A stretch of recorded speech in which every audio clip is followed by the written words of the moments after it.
आजार तर आपण आता समजून घेतलात, आता त्यावर आपण उपचार जाणून घेणे तितकेच महत्त्वाचे आहे. हार्ट फेल्युअर उपचार याबाबत माहिती देण्यासाठी डॉक्टर अजित भागवत सर आज इथे उपस्थित आहेत. डॉक्टर अजित भागवत सर सर्व परिचित आहेत आणि आमचे हे भाग्य आहे की नामांकित आणि ज्येष्ठ हृदयरोग तज्ज्ञ तसेच कमलनयन बजाज हॉस्पिटलचे डायरेक्टर आज आपल्याला इथे व्याख्याते म्हणून लाभलेले आहेत. ते महाराष्ट्रातले अमेरिकन बोर्ड सर्टिफाईड इंटरव्हेन्शनल कार्डिओलॉजिस्ट आहेत. हृदयविकार उपचार क्षेत्रातील त्यांचा अभ्यास, अनुभव आणि उत्कृष्टता ही आंतरराष्ट्रीय दर्जाची आहे. डॉक्टर अजित भागवत सर यांना मंचावर येऊन मार्गदर्शन करण्याची मी विनंती करते. जोरदार टाळ्या होऊन जाते डॉक्टर अजित भागवत सर यांच्यासाठी. नमस्कार. सर्वप्रथम जागतिक हृदयरोग दिनानिमित्त हा जो कार्यक्रम रोपळेकर हार्ट केअर सेंटरतर्फे भरवण्यात आला आहे त्यात मला बोलवल्याबद्दल त्यांचे खूप खूप अभिनंदन आणि आभार. अभिनंदन नाही, आभार.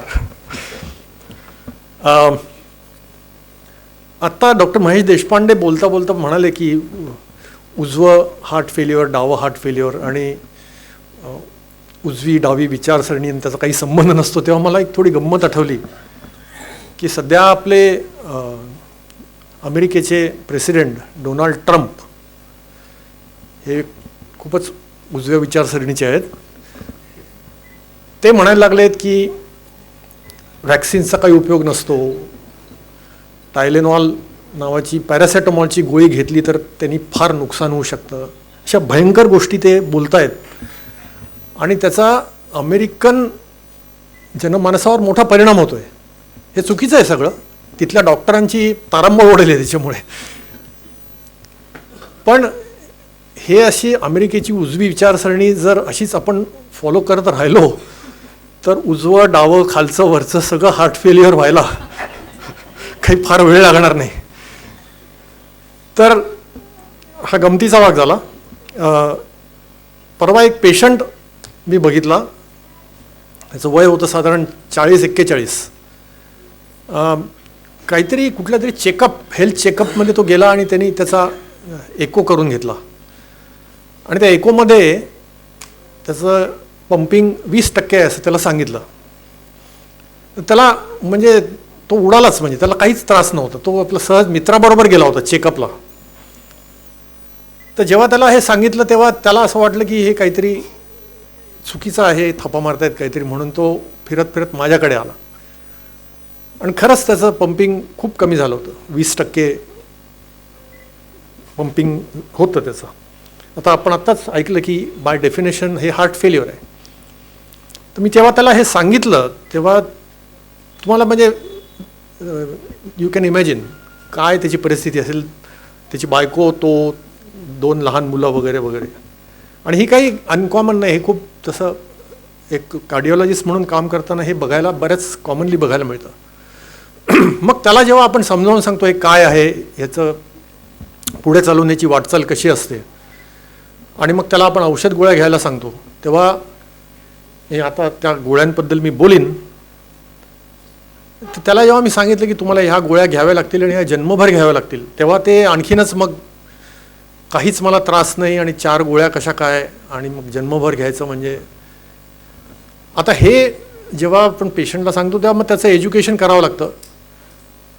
आणि आजकाल गुगलताई असल्यामुळे हे खूप वाचून आलेले असतात आणि मग ते खूप प्रश्नांचा भडीमार आणि सगळंच म्हणजे एकंदरीत ते वातावरण बरंच गंभीर आणि कॉम्प्लिकेटेड होऊन जातं. तर सांगण्याचा मुद्दा हा की हार्ट फेल्युअर हा आजार खूप फसवा आहे. कधीकधी खूप ऑब्वियस असतो, कधीकधी काहीच सिम्पटम्स, त्रास, लक्षणं नसताना तो आपल्याला दिसतो. तर बऱ्याच वेळा हार्ट फेल आणि हार्ट फेल्युअर या दोनमध्ये लोक फार गोंधळ करतात. अमुक तमुक हार्ट फेलनी गेले, हे एक बोली भाषेतली संज्ञा आहे. तर हार्ट फेल म्हणजे जनरली कार्डियक अरेस्ट आणि हार्ट फेल्युअर हा एक आजार आहे ज्याच्याबद्दल आपण आज बोलतोय. तर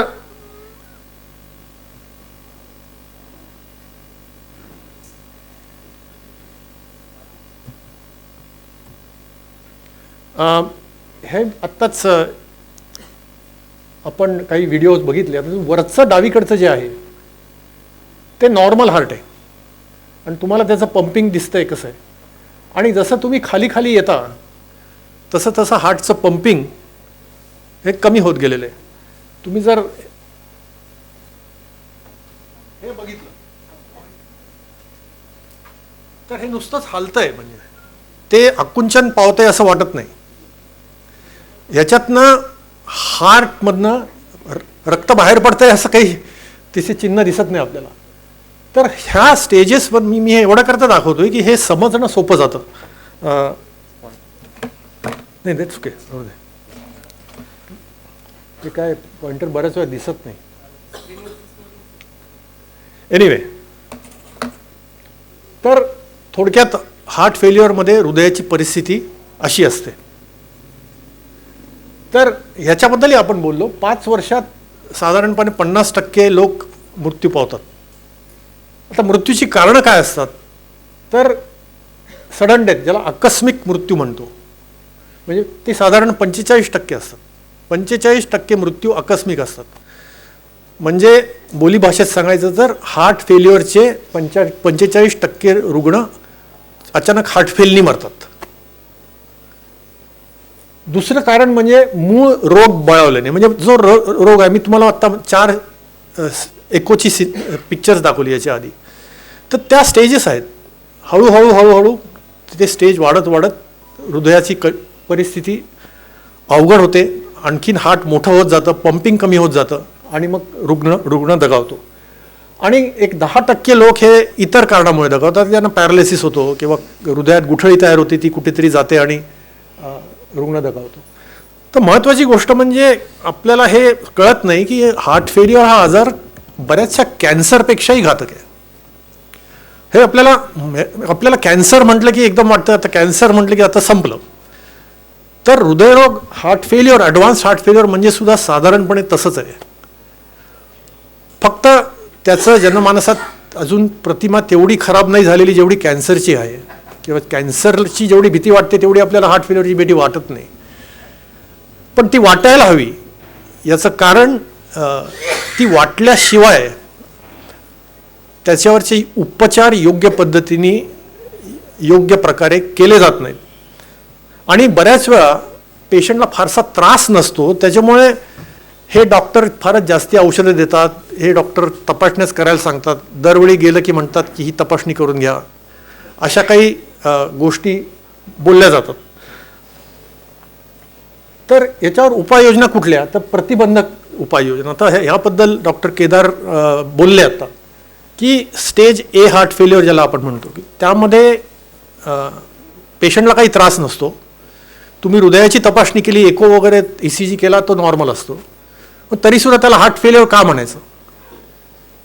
तर हार्ट फेल्युअर होण्यासाठी ज्या गोष्टी लागतात, रेसिपी ज्याला म्हणतात, ती तिथे असते. म्हणजे पेशंटला डायबिटीज आहे, हायपरटेन्शन आहे, तो स्मोकिंग करतोय, जीवनशैली चांगली नाही आहे. तर हे माझ्या मते एक खरेखुरे हिरो आहेत. यांना एवढं माहिती असूनही जेव्हा हे लोक ह्याच्याकडे लक्ष देत नाहीत, स्मोकिंग करतात, व्यायाम करत नाहीत, वजन वाढू देतात, ते स्टेज ए हार्ट फेल्युअर आहेत. तर या लोकांमध्ये प्रतिबंधक योजना राबवणं आणि त्याच्याबद्दल समजावून सांगणं आणि त्या पेशंटनी ते समजावून घेऊन त्या अंमलात आणणं हे अत्यंत महत्त्वाचं आहे. म्हणजे मग पुढच्या स्टेजला जाण्यापासून आपण त्याला रोखू शकतो. दुसरी गोष्ट औषधोपचार. औषधं आता खूप चांगली निघाली आहेत हार्ट फेल्युअरवरती. पूर्वी जे 5 वर्षात साधारण 70-80-75% लोक मृत्यू पावायचे, ते आजकाल 50%पेक्षाही खाली आलं आहे, बरंच खाली आलं आहे. आणि औषधं दरवर्षी दर वर्षा 2 वर्षांनी नवी चांगली औषधं येत आहेत. आणि सध्या उपलब्ध असलेल्या औषधांच्या वर त्यांचा फायदा होतो. त्याच्यामुळे हे एक हार्ट फेल्युअरच्या रुग्णांसाठी एक दिलासादायक गोष्ट आहे. तर त्या औषधांबद्दल मी काही डिटेल बोलणार नाही, ते हे व्यासपीठसुद्धा नाही त्याबद्दल बोलायची. पण सांगण्याचा मुद्दा असा आहे की ते साधारण 4 ते 5 कॅटेगरीतली औषधं आहेत. त्यामुळे बऱ्याच वेळा हार्ट फेल्युअर असलं तुम्हाला की ती 4 औषधं दिली जातात. तर तुम्ही विचारू शकता नक्कीच डॉक्टरांना की ही 4 औषधं तुम्ही कशा करता देताय, आणि डॉक्टरांनी त्याबद्दल तुम्हाला सांगणं हे गरजेचं आहे थोडक्यात. परंतु नंतर तेच जाऊन गुगलवर बघायचं आणि मग त्याच्यातनं काहीतरी गैरसमज निर्माण होतात. मग त्यात लिहिलेलं असतं की एखाद्या औषधामुळे 1.5% रुग्णांना अमुक टमुक होतं, मग ते घेऊन परत डॉक्टरकडे यायचं आणि म्हणायचं की ते असं दिलं आहे, मग हे घ्यावं का नाही वगैरे. मला असं वाटतं की या ठिकाणी म्हणजे गुगल वाचणं पण ते तारतम्य ठेवून वाचणं हे फार गरजेचं आहे. आणि इथे डॉक्टरांवर थोडासा विश्वास ठेवणं हे थोडं रुग्णांनी जबाबदारीने केलं पाहिजे असं मला वाटतं. तिसरी गोष्ट आहार. जेव्हा आपण हार्ट फेल्युअरची ट्रीटमेंट करतो तेव्हा रुग्णाला आम्ही 2 गोष्टी महत्त्वाच्या सांगतो की मिठाचं प्रमाण कमी ठेवा जेवणामध्ये, कारण तुम्ही मीठ जेवढं खाल त्या मिठाबरोबर शरीर पाणी पण जमा करतं शरीरात, आणि पाणी जमा झालं की मग हार्ट फेल्युअर आणखीन बळावतं, त्रास वाढू शकतो. तर मीठ जनरली बंद करायची गरज नसते, कारण आजकाल औषधं अशी आलीत की जे बंद करायची गरज नसते, आणि बंद केलं मीठ तर मग जेवण जात नाही. आम्ही मीठ बंद करायला फार क्वचित सांगतो, पण मीठ कमी करणं किंवा आपण जेवढं स्वयंपाक करताना मीठ टाकतो तेवढंच ठेवून वरनं मीठ न टाकणं, किंवा पापड लोणची अशा गोष्टी ज्या आहेत त्याच्यामध्ये मीठ खूप जास्त असतं, त्या गोष्टी कम्प्लिटली टाळणं हे करणं सहज शक्य आहे. पाण्याचं प्रमाण सुद्धा एका ठराविक हार्ट फेल्युअरच्या स्टेजनंतर, साधारण 2री किंवा 3री स्टेज, 2ऱ्या स्टेजनंतर आम्ही रिस्ट्रिक्ट करायला सांगतो. आता त्याच्यामध्ये मी असंही पाहिलेलं आहे की काही पेशंटना पाणी कमी करायला सांगितलं तर ते इतकं कमी करतात की ते म्हणजे डिहायड्रेशनची वेळ येते, आणि त्यांच्या किडनीच्या फंक्शन टेस्ट केली की ते लक्षात येतं. तर त्यांना सांगावं लागतं की तहान लागेल तेवढं पाणी प्या, त्याच्यावर पाणी घेऊ नका. तर हे एक पाणी आणि मीठ या 2 गोष्टींबद्दल महत्त्वाचं. बरेच लोक तेलकट ऑइली पदार्थांबद्दल विचारतात, कारण हार्ट आणि ऑइल याचं इतकं घट्ट नातं आहे की लोकांना वाटतं की आता म्हणजे ऑइल पण कमी करावं. का तर ऑइल कमी तसंही कमी प्रत्येकानेच कमी खावं, ते वेगळ्या कारणासाठी. पण हार्ट फेल्युअरमध्ये पर्टिक्युलरली मीठ आणि पाण्याचं जेवढं महत्त्व आहे तेवढं तेलकट किंवा तेलाचं महत्त्व नाही. त्याच्यानंतर CRTD ICD ह्याबद्दल मी थोडक्यात सांगतो, आणि सगळ्यात शेवटी आपण ट्रान्सप्लांटबद्दल बोलू, म्हणजे हृदयरोपण शस्त्रक्रिया.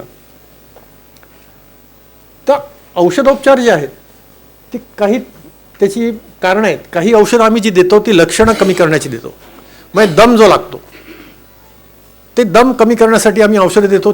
ती साधारणपणे त्याला आम्ही डायुरेटिक म्हणतो, म्हणजे ते दिलं की लघवी जास्ती होते. तर ती काही औषधं लक्षणं कमी करण्यासाठी असतात, आणि काही औषधं ही आयुष्यमान वाढवण्यासाठी असतात. म्हणजे patient should feel better and patient should live longer, right. So for making him feel better काही औषधं देतो आम्ही, and for making him live longer काही देतो. तर जी पहिल्या कॅटेगरीतली औषधं आहेत लक्षणं कमी करण्यासाठी, ती कधी कधी टेम्पररी असतात, म्हणजे बऱ्याच वेळा ती चालू करून नंतर आम्ही ती बंदसुद्धा करतो. काही वेळा बंद करता येत, डोस कमी करतो, काही वेळा डोस कमी करता येत नाही, ती चालू ठेवावी लागते. परंतु जी दुसऱ्या कॅटेगरीतली औषधं आहेत ती मात्र रिलिजियसली जन्मभर घ्यावी लागतात, तरच त्याचा फायदा आयुष्यमान वाढवण्यासाठी होऊ शकतो. ते जन्मभर घ्यावं लागतं. रक्त चाचण्या मधून करणं गरजेचं असतं ही जेव्हा तुम्ही घेता तेव्हा, आणि डॉक्टरनी सांगितल्या वेळी फॉलोअप करणं हे तितकंच महत्त्वाचं असतं. त्याच्या सूचना पाळणं हेही तितकंच महत्त्वाचं असतं. आहाराबद्दल मी ऑलरेडी बोललो. आता ICD नावाचं एक तुम्ही कदाचित ऐकलं असेल, त्याला इंट्राकार्डियक डिफिब्रिलेटर म्हणतात. तर हे कधी कधी आम्ही ज्यांना हार्ट फेल्युअर असतं त्यांना ॲडवाईस करतो, सगळ्यांना नाही, काही रुग्णांना. आता मी जसं सांगितलं की 45% रुग्ण हे आकस्मिकरित्या मृत्यू पावतात. म्हणजे पेशंट बघतोय घरी बसलाय, TV बघता बघता ते गेले, किंवा रात्री झोपले नीट, सकाळी उठलेच नाहीत. हे आपण बऱ्याच वेळ बघतो. हे हार्ट अटॅकमध्ये पण होतं, पण हे हार्ट फेल्युअरच्या रुग्णांमध्ये सुद्धा होऊ शकतं. तर हे असं का होतं, तर त्याला कार्डियक अरेस्ट, म्हणजे ज्याला आम्ही एक प्रकारचा अरिथमिया म्हणतो, म्हणजे रिदमचा प्रॉब्लेम असतो तो, त्याला व्हेंट्रिक्युलर फिब्रिलेशन म्हणतात. हे जे हार्ट फेल्युअरचे रुग्ण असतात त्यांच्यामध्ये व्हेंट्रिक्युलर फिब्रिलेशन होण्याचं प्रमाण अचानक हे खूप जास्ती असतं.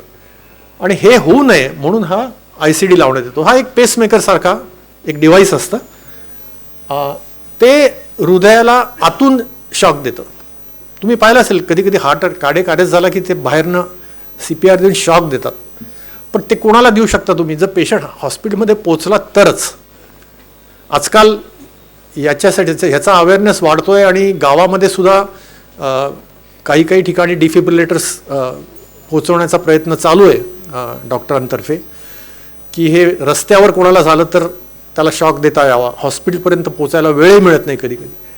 तर हे तुमच्या घरी असल्यासारखा डिफिब्रिलेटर म्हणजे त्या पेशंटच्या शरीरातच डिफिब्रिलेटर लावला आहे आपण. म्हणजे तो डिटेक्ट करतो की पेशंटची काहीतरी गडबड झालेली आहे, याला शॉकची गरज आहे, तो शॉक करतो आणि हार्ट परत चालू होतं. याला साधारणपणे 6 ते 7 लाख रुपये खर्च असतो. हे महागडं इक्विपमेंट आहे, परंतु ह्याच्यामुळे बऱ्याच लोकांचं मृत्यू टाळण्यासाठी उपयोग होतो. ते असं मशीन दिसतं. हे साधारणपणे त्याचे 2 लीड्स असतात.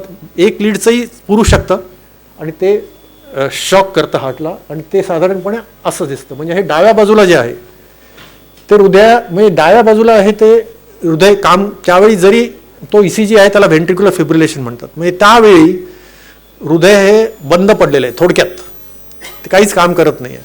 आणि तिथे ती लाल लाईन दिसतीये, तिथे शॉक मिळतो हार्टला आणि शॉक मिळाला की हार्ट पुन्हा पूर्ववत चालू होतं.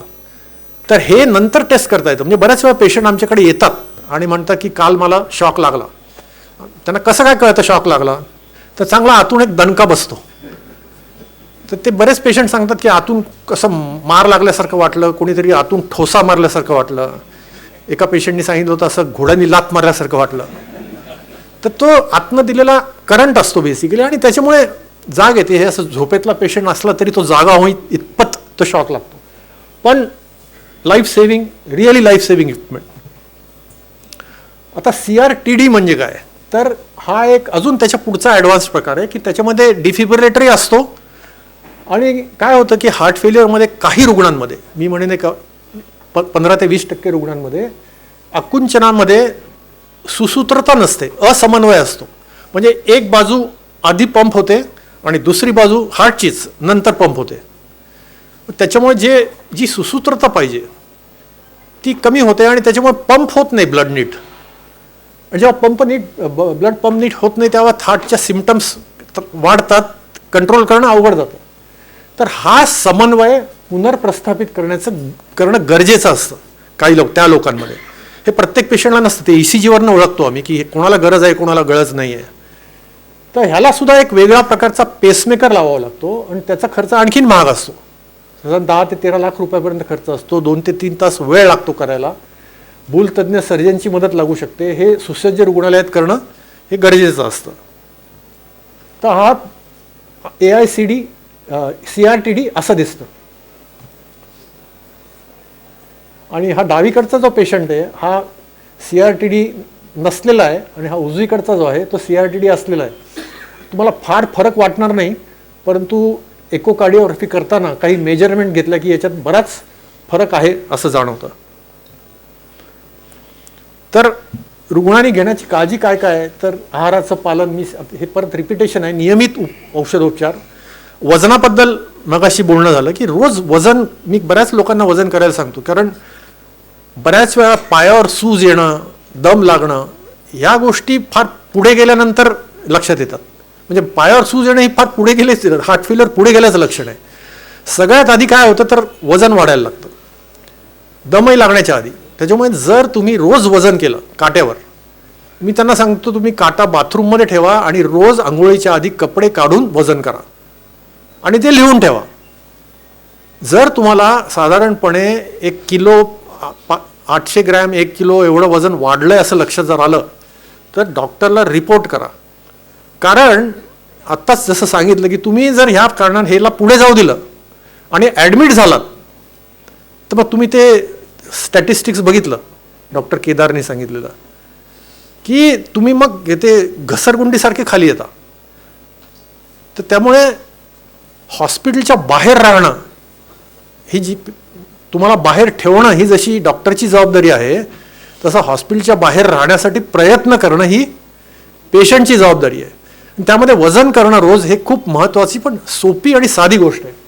नियमित फॉलोअप, इतर औषधे घेण्यापूर्वी सल्ला, किडनीवर लक्ष द्यावं लागतं. बऱ्याच वेळा या पेशंट्सना किडनी तज्ज्ञाची पण मदत लागते का हे, कारण किडनी आणि हार्ट हे एक फार फार क्लोज नातं आहे किडनी आणि मग किडनी हार्ट आणि लिव्हरचं नातं नसतं तेवढं, हार्ट किंवा इतर ऑर्गन्सचं एवढं नसतं, पण हार्ट किडनी मात्र एकमेकावर खूप डिपेंडंट असतात. आणि सगळ्यात शेवटी एंड ऑफ लाईफ इश्यूज हे केलं जात नाही. कॅन्सरच्या पेशंटबद्दल न सांगता ते केलं जातं. यांना कॅन्सर आहे आणि यांचं एक मेंदूमध्ये किंवा फुफ्फुसात सेकंडरी सांगितल्यानंतर लोक आता ईश्वरचरणी विलीन होण्याची वेळ जवळ आलेली आहे हे सगळ्यांना माहिती असतं. हार्ट फेल्युअरच्या बाबतीत ते माहिती नसतं आणि ते माहिती करून देणं हे डॉक्टरचं काम असतं. तर बऱ्याच वेळा एंड ऑफ लाईफ इश्यूजबद्दल चर्चा झाली पाहिजे. त्यांना सांगितलं पाहिजे की बाबा हा आजार बेभरोशाचा आहे, तुम्ही आज चांगले दिसताय, सगळं व्यवस्थित आहे, तुम्ही चालताय फिरताय, पण याच्यामध्ये सडनली प्रॉब्लेम येऊ शकतात. मी तुम्हाला सांगितलं 45% रुग्ण हे अकस्मात त्यांचा मृत्यू होतो. त्यामुळे एंड ऑफ लाईफ इश्यूज, तुम्हाला जर मृत्यू आला तर तुम्हाला इंट्युबेट करायचं का, तुम्हाला व्हेंटिलेटरवर किती दिवस ठेवायचं, याच्याबद्दल तुमच्या काही ॲडव्हान्स डिरेक्टिव्ज आहेत का, हे तुमच्या नातेवाईकांना सांगून ठेवा, कुठेतरी लिहून ठेवा. म्हणजे मग त्याबद्दल तुम्हाला जेव्हा हॉस्पिटलमध्ये तुम्ही सिरियस कंडिशनमध्ये जेव्हा याल तेव्हा त्याची ट्रीटमेंट करणं हे सोपं जातं. आता मी हे सांगतोय हे खूप मला कदाचित असं निराशादायक होतं लोकांना वाटत असेल, परंतु हा आजार तसा गंभीर आहे. यात चांगली गोष्ट अशी आहे की गेल्या 10 वर्षामध्ये याच्यात खूप ॲडव्हान्सेस झालेले आहेत. आणि आज म्हणजे लिटरली पेशंट जे खूप सिक पेशंट्स असतात, आल्यावर असं वाटतं की हा आता जगेल की मरेल, असे पेशंट बरे होऊन घरी जातात आणि ते जोपर्यंत जगतात ते खूप चांगल्या पद्धतीने जगतात, ॲक्टिव्ह असतात, ड्रायव्हिंग करतात, कामावर जातात. त्याच्यामुळे क्वालिटी ऑफ लाईफ सुधारण्यासाठी तर खूपच मदत होते आणि सर्वायवल म्हणजे आयुष्यमान वाढण्यासाठी सुद्धा तितकीच मदत होते. शेवटची स्लाईड, हृदय प्रत्यारोपण हे खूप महत्त्वाचं आहे. माझ्या प्रॅक्टिसमध्ये 3 पेशंट आहेत सध्या ज्यांचं प्रत्यारोपण झालेलं आहे आणि ते रेग्युलर फॉलोअपसाठी येतात. त्यातल्या एक बाई आहेत, त्यांचं आज 16 वर्ष झाली अमेरिकेत प्रत्यारोपण झालं होतं. तुम्हाला बघितल्यानंतर ओळखूसुद्धा येणार नाहीत त्या लिटरली माझ्याकडे दर महिन्याला ॲडमिट व्हायच्या. म्हणजे अशी वेळ आली होती की आता झालं नाही, हृदय जर मिळालं नाही तर 2-4 महिन्यातच काही खरं नाही. आज भारतामध्ये ट्रान्सप्लांटची संख्या वाढती आहे कारण अवेअरनेस वाढतोय, पण त्याचा खर्च अजूनही खूप जास्त आहे. म्हणजे आज कमीत कमी खर्च जरी पाहिला तरी 20 ते 25 लाख रुपये आहेत, जो सामान्य माणसाच्या आवाक्याच्या बाहेर आहे. गव्हर्नमेंटकडनं किंवा सरकारकडनं आर्थिक मदत फारशी नाही आहे. हॉस्पिटल्स फार कमी असतात की ज्या ठिकाणी हे होऊ शकतं, कारण याच्यामध्ये 2 गोष्टी इन्व्हॉल्ड असतात. एक म्हणजे डोनर मिळणं, तर ब्रेन डेड माणूस असेल तरच, कारण हृदय हे काही किडनीसारखं नातेवाईकाकडनं घेता येत नाही, ते ब्रेन डेड माणसाकडनं घ्यावं लागतं. आता माणूस ब्रेन डेड आहे की नाही याबद्दल जनमानसामध्ये त्याच्याबद्दल क्लॅरिटी यायला हवी, त्याच्याबद्दल जनजागृती व्हायला हवी. ती होते नक्कीच, कारण ट्रान्सप्लांटची संख्या भारतामध्ये वाढती आहे, पण तरीसुद्धा अपेक्षेपेक्षा ती खूप स्लो आहे. आणि त्याचं कारण हेच आहे की ब्रेन डेड रुग्ण मिळणं हे इतकं सोपं नाही आहे. पाश्चिमात्य देशांमध्ये तुमच्या ड्रायव्हिंग लायसन्सवरच लिहिलेलं असतं की जर मोटर व्हेकल ॲक्सिडेंटमध्ये हा माणूस मृत्यू पावला तर त्याचं हृदय किंवा त्याचे अवयव दानासाठी घ्यावेत की नाही हे त्याच्यावरच लिहिलेलं असतं.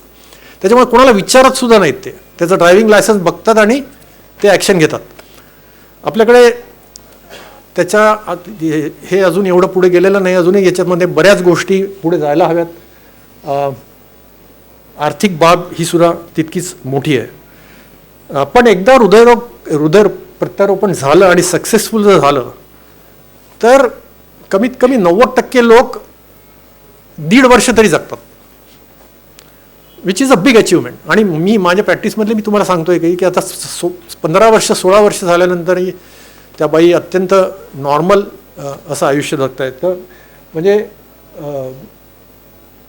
परदेशामध्ये आजकाल हे स्टँडर्ड ट्रीटमेंट झालेली आहे, पण याचं मेन कारण हे एकतर त्यांची आर्थिक परिस्थिती चांगली आहे आणि दुसरं ब्रेन डेड या कन्सेप्टबद्दलची जो अवेअरनेस आहे तो त्यांच्या समाजामध्ये जास्ती आहे. तर इथेच मी थांबतो. काही प्रश्न असतील तर आपल्याला मग नंतर बोलता येतील. नमस्कार सर. आत्ताच भागवत सरांनी सांगितलं जेवढा प्रचार आणि प्रसार कॅन्सरचा झालेला आहे तेवढा हार्ट फेल्युअरचा झाला नाही. सर मला वाटतं याचं एक कारण असू शकतं की कॅन्सरवाले पेशंट जिवंत राहतात, त्याच्या स्टेजेस माहिती आहेत आणि हार्ट फेल्युअरच्या स्टेजेस माहीत नाही, ते सडन डेथ होता असं असू शकतं. तर आपण याच्यावर कॉमेंट. तुमचं म्हणणं बरोबर आहे. ते अवेअरनेस हाच महत्त्वाचा भाग आहे. माहिती नसतं बऱ्याच वेळा, पण कॅन्सरचं असं झालेलं आहे की त्याची भीती, त्याच्याबद्दलची माहिती मीडियामध्ये, वृत्तपत्रांमध्ये, मासिकांमध्ये इतकं छापून येतं त्याच्याबद्दल. आणि आपल्या नातेवाईकांमध्ये आपण बघत असतो की कॅन्सर झालेले मेजॉरिटी लोक हे काही वर्षानंतर मृत्यू पावतात. मग किमोथेरपी, रेडिएशन याबद्दल सगळ्यांना माहिती असतं ट्रीटमेंटबद्दल, परंतु हार्ट फेल्युअर हा आजार तितकाच गंभीर आहे याच्याबद्दल लोकांना माहीत नसतं खूप वेळा. आणि माझ्या मते त्याचं कारण अवेअरनेस थोडा कमी असणं हेच आहे. त्याच्याबद्दल अवेअरनेस वाढवला पाहिजे आणि त्यासाठी मी त्याबद्दल रुपळेकर हेल्थ केअर सेंटरचं मी आभार मानतो की त्यांनी याच्यावर आज चर्चासत्र घडवून आणलं.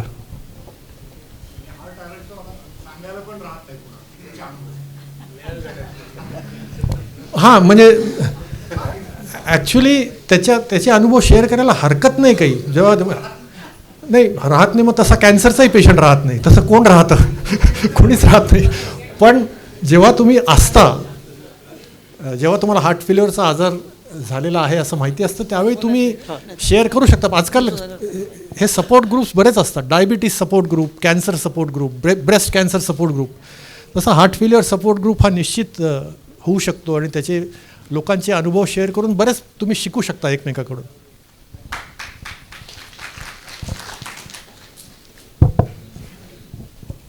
हार्ट फेल्युअरच्या बाबतीमध्ये दिवसभराच्या कालावधीचा आणि सिम्पटम्सचा म्हणजे लक्षणं सकाळी, दुपारी आणि संध्याकाळी त्या लक्षणामध्ये काही फरक पडतो का?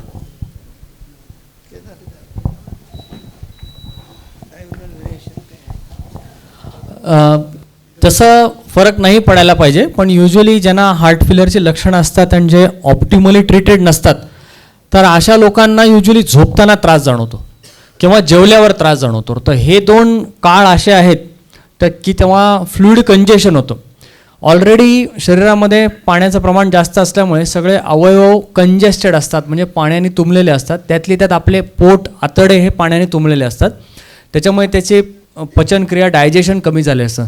तर खाल्ल्यावर जितक्या पटकन डायजेस्ट व्हायला पाहिजे तेवढं पटकन डायजेस्ट होत नाही आणि म्हणून थोडं जरी खाल्लं तरी पोट गच्च होतं. त्याच्यामुळे जेवल्यानंतर त्रास जाणवू शकतो. आणि दुसरं, जेव्हा व्यक्ती झोपतो, झोपल्यावर व्यक्ती आडवा होतो. आडवं झाल्यामुळे ग्रॅव्हिटीमुळे जे ऑलरेडी फ्लुइड जमा असतं बसल्या ठिकाणी, ग्रॅव्हिटीमुळे हे फुफ्फुसांच्या खालच्या भागात जमा असतं. वरचे फुफ्फुस 1/3 2/3 तरी काम करत असतात आणि थोडंफार व्यक्तीला बरं वाटत असतं आणि इतकी सवय झालेली असते की त्या पेशंटला वाटत नाही की आपल्याला त्रास आहे. डॉक्टरांनी तपासल्यावर लक्षात येतं की हो, ह्याला क्रेपिटेशन्स आहे किंवा फुफ्फुसात आवाज येतो आहे. पण जेव्हा हा व्यक्ती आडवा होतो, झोपायला जातो, फ्लॅट होतो, तेव्हा ग्रॅव्हिटीमुळे पूर्ण ते पाणी पूर्ण फुफ्फुसात भरून जातं आणि मग त्या व्यक्तीला झोप लागल्यावर थोड्या वेळाने एक तर गडबडून जावं येते, उठून बसावं लागतं, खिडकीपाशी जावं लागतं किंवा आडवं झोपताच येते. झोपलं की खोकला लागायला लागतो, बसावं लागतं. मग तो व्यक्ती जसं चित्रात एक दाखवलं होतं की एक तर पुढे मान टाकून किंवा मागे 2-4 उश्या ठेवून झोपतं. नंतर इतकी सवय होऊन जाते की ते व्यक्ती म्हणतात की नाही मला अशीच सवय आहे, अहो यांना अशीच सवय, अशीच झोपायची. पण ॲक्च्युली त्याचं कारण हे आहे. त्याच्यामुळे रात्री खोकला, रात्री दम लागणे हे एक रात्रीचा त्रास होऊ शकतो, पण बाकी त्रास हा सगळ्या वेळेस पण होऊ शकतो.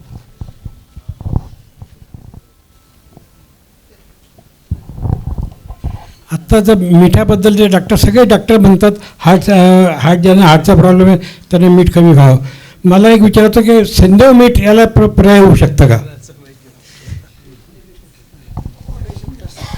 ॲक्च्युली त्याच्यामध्ये मिठामध्ये सोडियम आणि पोटॅशियमचं प्रमाण किती आहे यावरती या गोष्टी अवलंबून असतात. आजकाल अशी पण मीठ मिळतं की ज्यामध्ये सोडियमचं प्रमाण कमी असतं, तर ते मीठ नक्कीच चांगलं. पण अल्टिमेटली सोडियम हे जास्ती महत्त्वाचं आहे. म्हणजे मिठामध्ये तुम्ही जे मीठ खाता त्याच्यामध्ये सोडियमचं प्रमाण किती आहे हे माहिती करून घेणं गरजेचं आहे. तुम्ही जर रेग्युलर मीठ खात असाल त्यात स्टँडर्ड सोडियम असतं. शेंदे मिठामध्ये पोटॅशियम थोडं जास्ती असतं. तर माझ्या मते आजकाल ते प्युरो नावाचं एक मीठ आलं आहे, ते बरेच लोक वापरतात. टाटाचं एक मीठ आहे ती जे हार्ट फ्रेंडली मीठ म्हणतात, त्यामध्ये सोडियम कमी असतं, या पलीकडे काही नाही. नाही, त्याच्या कुठलंही मीठ ज्याच्यामध्ये सोडियम असतं ते हार्टसाठी वाईट. त्याच्यामुळे तुम्ही लिमिटमध्ये नाही नाही नाही असं नाही. पोटॅशियम जास्त असतं. पोटॅशियम जास्त, सोडियम असतं त्याच्यात.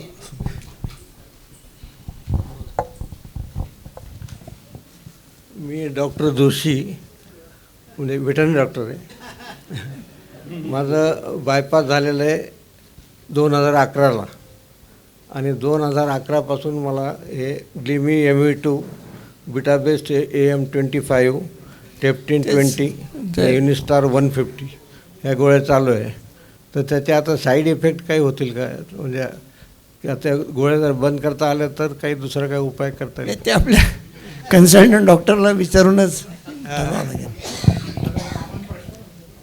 हॅलो, एक साधारणपणे आता आपल्याला जो आहे लक्षात येतो आहे आणि तो जवळपास तो सगळ्या व्हॉट्सअपवर याच्यावरही आता जो येतो तो सुरू झालेला आहे की आपण करोनाच्या काळामध्ये 2 प्रकारचे वॅक्सिनेशन घेतलेले आहे.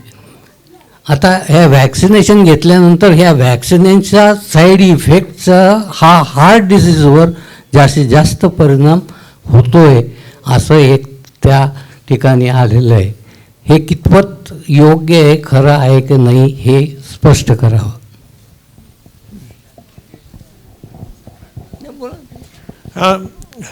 वॅक्सिनेशनमुळे हार्ट डिसीज वाढतो हा, हो हो. तर व्हॉट्सॲप युनिव्हर्सिटीचाच हा शोध आहे, मी तेच म्हणणार. नाही, अमेरिकन सुद्धा आपले इतकेच चांगले किंवा वाईट आहेत व्हॉट्सॲपच्या बाबतीत. तर बेसिकली सुरुवातीच्या व्हॅक्सिनेशन हे वाईट आहे हे आता बरोबर आहे. पण मी थोडक्यात आता सांगायचं तर फारसा पाल्ला न लावता की व्हॅक्सिनमुळे हार्ट डिसीज होतो किंवा डोनाल्ड ट्रम्प म्हणतात त्याप्रमाणे ऑटिझम होतो असं कुठेही वैद्यकीय शास्त्रामध्ये दाखवून दिलेलं नाही.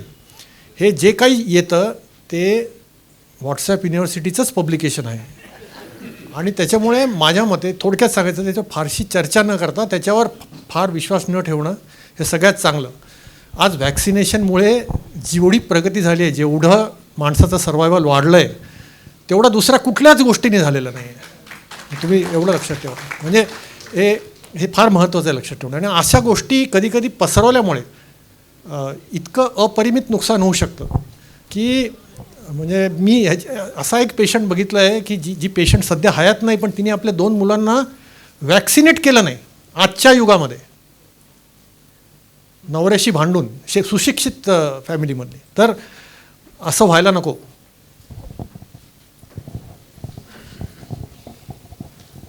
सर, तुम्ही आता म्हणाले की पाणी प्यायचं नाही जास्त, पण आम्हाला बरेचसे डॉक्टरांनी असं पण सांगितलं पाण्याचं प्रमाण जास्त असावं. तुम्हाला हार्ट फेल्युअर आहे का? नाही, हार्ट फेल्युअर असेल तर पाण्याचं प्रमाण जास्ती असावं असं कोणी सांगेल असं मला वाटत नाही. जेवढं तहान लागेल तेवढं पाणी प्यावं. अस्थमा आणि श्वसनाचे आजार याचा हार्ट फेल्युअर वर काही होऊ शकतं का? हो, होऊ शकतं. मला केदार तुला सांगायचं. तर काही पेशंट्स असतात ज्यांना फुफ्फुसांचे आजार आणि हार्ट फेल्युअर दोन्ही असतं आणि अशा वेळेस दोन्हीचे उपचार घेणं आवश्यक असतं. हार्ट फेल्युअरचे गोळ्या, पथ्य आणि फुफ्फुसासंबंधित इनहेलर्स वगैरे किंवा इनहेलर्स आणि ते गोळ्या ह्याच्यात मल्टिपल गोष्टी आहेत, पॉईंट्स आहेत. एक तर जे फुफ्फुसांचे काही गोळ्या असतात तर ज्या हार्ट पेशंट्सने अवॉइड केला पाहिजे ते अवॉइड केला पाहिजे. तर ऑब्व्हियसली जेव्हा तुम्ही फुफ्फुसांच्या डॉक्टरांकडे जातात तर त्यांना हार्टची फाईल दाखवणे किंवा हार्ट फेलियर असणे हे सांगणं आवश्यक आहे, जेणेकरून तुम्हाला फक्त ते इनहेलर्स देतील किंवा लोकली ॲक्टिंग गोष्टी देतील किंवा अशी गोळ्या देतील जे जेव्हा हार्टला प्रॉब्लेम करणार नाही.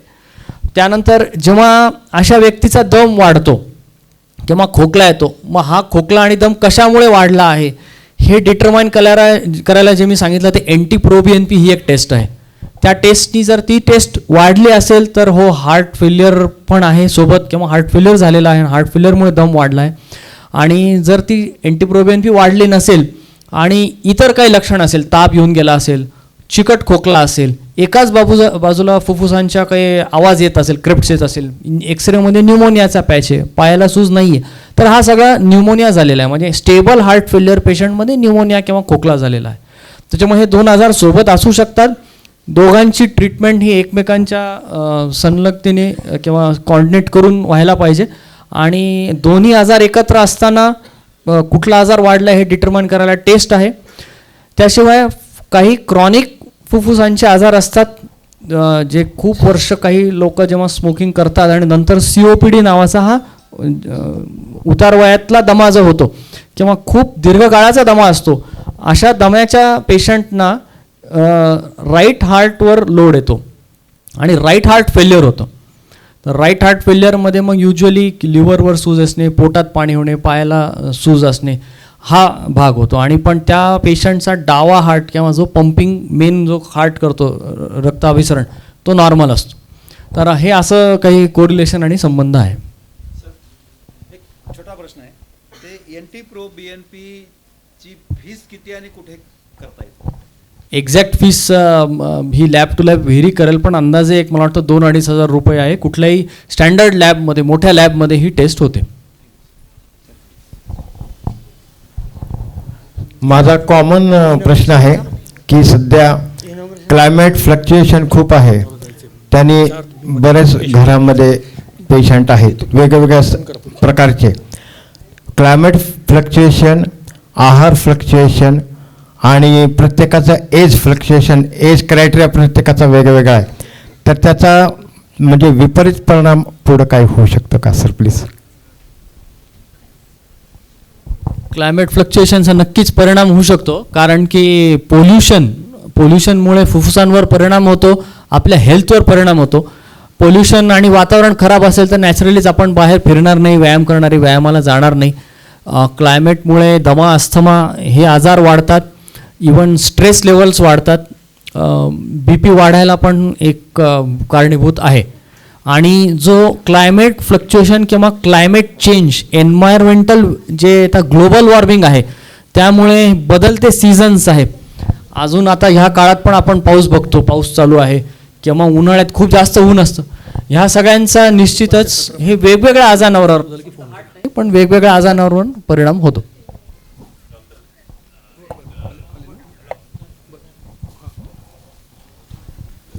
नमस्कार. माझं 15 वर्षापूर्वी ओपन हार्ट सर्जरी झाली. तत्पूर्वी रोपळेकर सरांकडे त्रास होतो म्हणून गेलो होतो, तर त्यांनी अँजिओग्राफी केली आणि त्यांनी सांगितलं की तुमचं विल पॉवर चांगलं आहे, तुम्ही ओपन हार्ट सर्जरीच करायला पाहिजे, तर तुम्ही मुंबईला जा. तर मुंबईला माझा मुलगा होता, तर फोर्टीजमध्ये माझं ऑपरेशन झालं. परंतु आता 15 वर्षानंतर माझं हार्ट फक्त 30% काम करायला लागलं. 30% काम करायला लागलं म्हणजे मला चालताना दम लागायला लागला, श्वासोश्वास आहे. तर मुलं म्हणाली की तुम्ही एक जण पुण्यात असतो, एक मुंबईत असतो. तर पुण्यावाला म्हणाला की पुण्यात या, आपण तिथे दाखवू. तर सगळे त्यांनी टेस्ट केले तिथे. मग मोठ्या मुलाचा फोन आला, तो म्हणाला की दादा तो फक्त नोकरी करता तिकडे असतो, त्याची फॅमिली सगळी इकडे आहे आणि मी सुद्धा आहे, माझी फॅमिली आहे, आपण इकडे लक्ष देऊ. तर त्या ठिकाणी त्यांनी अपॉइंटमेंट घेतलेली होती डॉक्टर घोगरे, तर त्यांनी सांगितलं की तुमची पहिलं ऑपरेशन झालं आहे ते नस जी डाव्या पायाची काढून इकडे लावलेली आहे, तर आम्ही डाव्या भागाला काहीच डिस्टर्ब करणार नाही. तर आता नवीन टेक्निक निघालं आहे म्हणे. तर आता त्यांनी सांगितलं की तुम्ही आदल्या दिवशी जॉईन व्हायचं अपोलो हॉस्पिटल मुंबई. जॉईन झालो. दुसऱ्या दिवशी त्यांनी ऑपरेशन केलं. ऑपरेशन मला थोडं म्हणजे हे होतं, कळत होतं. आणि ते ऑपरेशन झालं की त्यांनी ICUमध्ये मला तिसऱ्या दिवशी ठेवलं आणि चौथ्या दिवशी त्यांनी सांगितलं तुम्ही ओके आहात.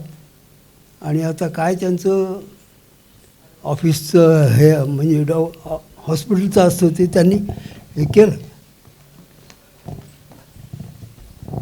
तर आता दुसरं ऑपरेशन माझं जे झालं नवीन टेक्निकनी ते 16 एप्रिलला झालं आत्ता यामुळे. तर मी लगेच 5व्या दिवसापासून पण त्यांनी सांगितलं चढायचं उतरायचं नाही जास्त. तर नंतर मग त्यांनी फॉलोअपला बोलवलं होतं. ते त्यांनी सांगितलं मी तुम्हाला फक्त एक 8-10 दिवस चालू नका, उतरू नका, चढू नका, पण तुम्ही तुमचं फिरणं वगैरे चालू ठेवा. तर मग तो फॉलोअप झालं. म्हणे आता तुम्ही एकदम ओके आहात, रुटीन तुमचं चालू करा. त्याप्रमाणे मी आलो.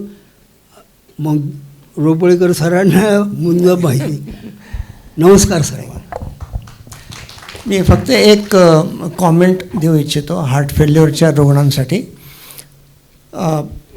केदारने सांगितल्याप्रमाणे जेव्हा पेशंट स्टेज Cमध्ये प्रेझेंट होतो त्याला काही लक्षणं असतात.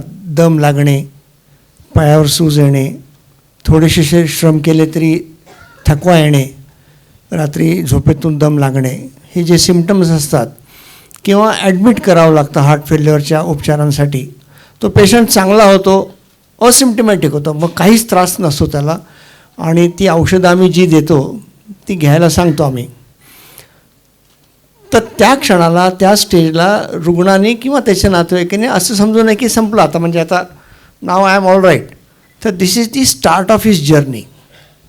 त्याचा प्रवास आता इथून सुरू झाला आहे असं त्यांच्या नातेवाईकांनी आणि पेशंटने स्वतः देखील समजलं पाहिजे. आणि मग पुढील उपचार हे कायम ठेवले पाहिजेत. डॉक्टरांचा सल्ला काटेकोरपणे पाळला पाहिजे, एवढं सांगायचं होतं.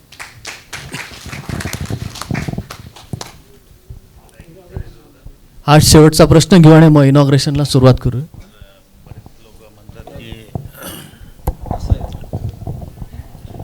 डाव्या कुशीवर झोपायला पाहिजे, ते चांगलं असतं. तर त्याच्या हार्टच्या फंक्शनशी काय संबंध आहे? तसं बेसिकली काही एव्हिडन्स बेस नाही आहे त्याचा किंवा त्याच्यावर काही स्टडीज झालेले नाहीत. पण पूर्वीपासून आपल्या शास्त्रात लिहिलेलं आहे तसं कदाचित आपला ॲओर्टिक आर्च जो असतो तो लेफ्ट साइडेड असतो, त्याच्यामुळे डाव्यांवर झोपा असं नमूद केलेलं आहे. पण त्याचं काही सायंटिफिक बेस नाही. नाही